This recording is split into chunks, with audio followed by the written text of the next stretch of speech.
Assalamualaikum warahmatullahi wabarakatuh. Kelompok kami akan menjelaskan tentang materi automata dan teknik kompilasi.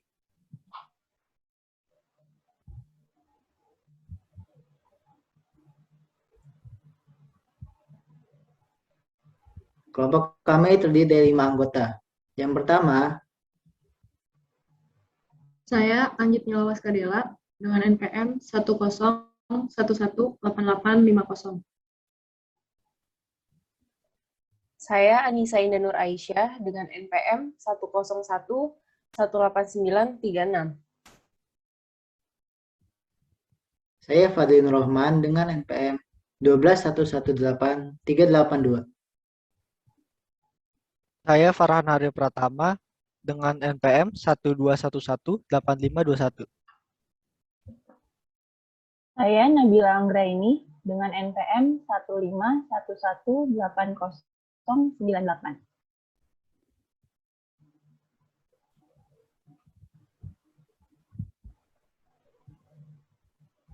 Materi yang kami presentasikan ada 4 materi. Yang pertama, ada definisi dan sifat dari automata. Yang kedua, ada jenis translator berdasarkan bahasa pemrograman. Yang ketiga, teknik kompilasi, terdapat 2 istilah di dalamnya. Yang keempat, PSA, yang terdiri dari DFA dan NFA.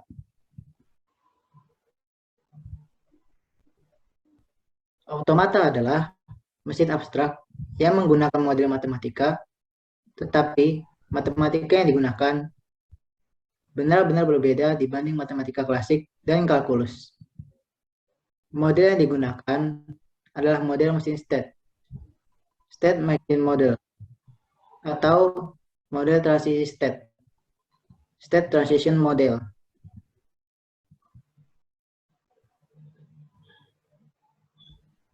Sifat-sifat automata. Yang pertama, kelakuan mesin bergantung pada rangkaian masukan yang diterima mesin tersebut. Yang kedua, setiap saat mesin dapat berada pada suatu status tertentu dan dapat berpindah ke status baru karena adanya perubahan input. Yang ketiga, rangkaian mesin ini dapat dianggap sebagai bahasa yang harus dikenali oleh sebuah automata. Setelah itu selesai, lalu pembuatan keputusan. Jenis translator berdasarkan bahasa pemrograman yang bersesuaian dengan input dan output. Jenis translator terbagi menjadi 2, yaitu assembler dan compiler. Jenis translator assembler memiliki input berupa bahasa rakitan dan memiliki output berupa bahasa mesin. Sedangkan compiler memiliki input bahasa tingkat tinggi dan memiliki output bahasa tingkat rendah. Teknik kompilasi. Teknik kompilasi terbagi menjadi 2, yaitu kompilasi dan kompilator. Kompilasi adalah suatu proses menggabungkan serta menerjemahkan suatu source program menjadi bentuk lain.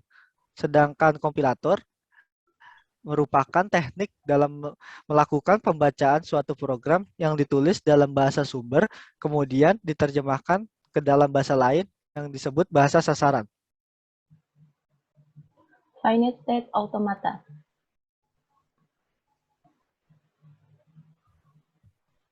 Finite State Automata. FSA merupakan model matematika yang dapat menerima input dan mengeluarkan output. FSA memiliki state yang berhingga banyaknya dan dapat berpindah dari state 1 ke state lainnya berdasar input dan fungsi transisinya. FSA tidak memiliki tempat penyimpanan atau memori, hanya bisa mengingat state terkini. FSA mekanisme kerja FSA dapat diaplikasikan pada elevator, text editor, analisa leksikal, dan pencek parity. Selanjutnya, finite state automata dinyatakan oleh 5 tuple. Di sini M sama dengan Q sama dengan himpunan set. Lalu sigma bisa juga disebut dengan himpunan simbol input. Delta sebagai fungsi transisi, S sebagai state awal atau initial state, dan F sebagai state akhir. Selanjutnya, contoh dari finite state automata. Di sini terdapat diagram FSA dan 2 contoh kondisi. Untuk kondisi yang pertama, misal kita input 110. Di kondisi pertama ini, kita gunakan genap sebagai state awal atau S. Dari state genap, kita beri input 1 ke state ganjil. Lalu dari state ganjil kita beri input 1 ke state genap, dan dari state genap kita beri input 0 ke state genap lagi. Lalu dari state genap kita beri input 1 ke state ganjil. Dan state ganjil ini adalah state akhir atau F. Dari kondisi yang pertama dan diagram FSA ini terbilang benar atau diterima mesin. Lanjut ke kondisi kedua, misal kita input 1100. Dari state genap, kita beri input 1 kepada state ganjil. Lalu kita beri input 1 kepada state genap, dan di state genap kita beri input 0 kepada state genap lagi, dan dari state genap ini seharusnya kita beri input kepada state 1 dan berakhir di ganjil. Tetapi di kondisi yang kedua ini, di state genap memberi input 0 dan berakhir di genap. Ini artinya antara kondisi dan diagram salah. Maka artinya kondisi ini ditolak oleh mesin. Dari contoh di atas bisa kita ketahui key di sini atau himpunan state terdapat ganjil dan genap. Lalu himpunan simbol input ada 0 dan 1. State awal di sini adalah genap dan state akhirnya adalah ganjil. Diagram FSA ini juga bisa dinyatakan dengan tabel, yakni selanjutnya FSA. Selanjutnya ada FSA. FSA di sini terbagi menjadi 2, yaitu DFA dan NFA. Lalu, apa perbedaan dari keduanya? DFA atau Deterministic Finite Automata itu dari suatu state ada tepat satu state berikutnya untuk setiap simbol masukan yang diterima. Sedangkan NFA atau Non-Deterministic Finite Automata itu dari suatu state ada 0, 1, atau lebih state berikutnya untuk setiap simbol masukan yang diterima.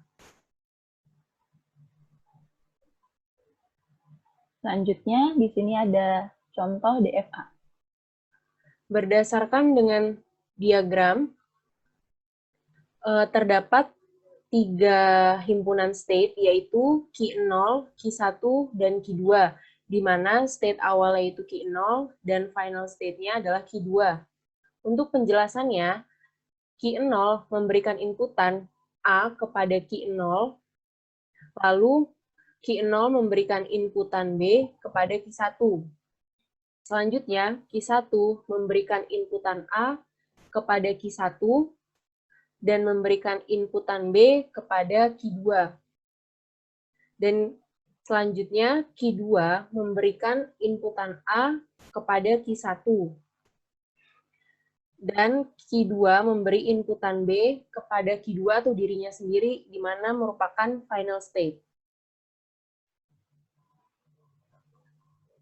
Selanjutnya, kita ada contoh dari NFA. Contoh NFA. Pada diagram di atas diketahui Q sama dengan Q0, Q1, Q2, dan Q3. State awal Q0 diberi input A kepada Q1 dan Q3. Lalu Q1 diberi input A kepada Q2 Sedangkan state Q2 dan Q3 tidak memiliki input, maka disebut state kosong. Oleh karena itu, final state pada diagram ini adalah Q2. Sekian video penjelasan dari kami. Kurang lebihnya kami mohon maaf. Terima kasih. Wassalamualaikum warahmatullahi wabarakatuh.